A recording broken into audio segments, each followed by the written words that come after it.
സംസ്ഥാന രാഷ്ട്രീയത്തിന്റെ ഗതി നിർണ്ണയിക്കുന്ന തെരഞ്ഞെടുപ്പിനാണ് ഇത്തവണ സാക്ഷിയാകുന്നത്.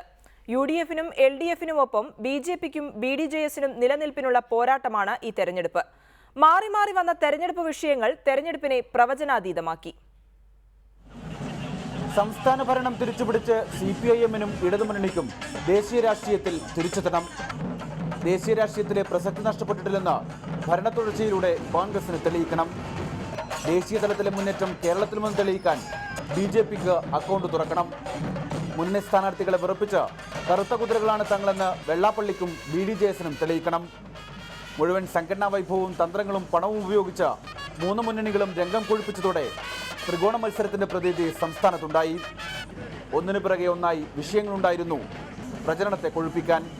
ആദ്യം ഭൂമിദാനം, സന്തോഷ് മാധവൻ, പിന്നാലെ സ്ഥാനാർത്ഥികളെ ചൊല്ലിയുള്ള തർക്കങ്ങൾ, മുഖ്യമന്ത്രിയും നായകനും ആരെന്ന ചോദ്യം. വേനൽ ചൂടിനെ മറികടന്ന് തെരഞ്ഞെടുപ്പ് ചൂട് ഉച്ചസ്ഥായിലെത്തി. ദിശാബദ്ധവും പ്രധാനമന്ത്രിയുടെ സൊമാലിയ പ്രസ്താവനയുമാണ് അന്തിമ ദിവസങ്ങളിൽ ചൂട് കൂട്ടിയത്. എന്നാൽ പാമോലിൻ, സോളാർ തുടങ്ങിയ വിഷയങ്ങൾ അന്തിമഘട്ടത്തിലെത്തിയത് വിധിയെ നിർണ്ണയിക്കാവുന്നതാണ്. ബിജെപി ബിഡിജെഎസ് സ്ഥാനാർത്ഥികൾ നേടുന്ന വോട്ടുകളാണ് മുന്നണികളുടെ നെഞ്ചിടിപ്പ് വർദ്ധിപ്പിക്കുന്ന ഘടകം. 60 വീതം സീറ്റുകൾ ഇരു മുന്നണികളും കണ്ണും പൂട്ടി ഉറപ്പിക്കുന്നു.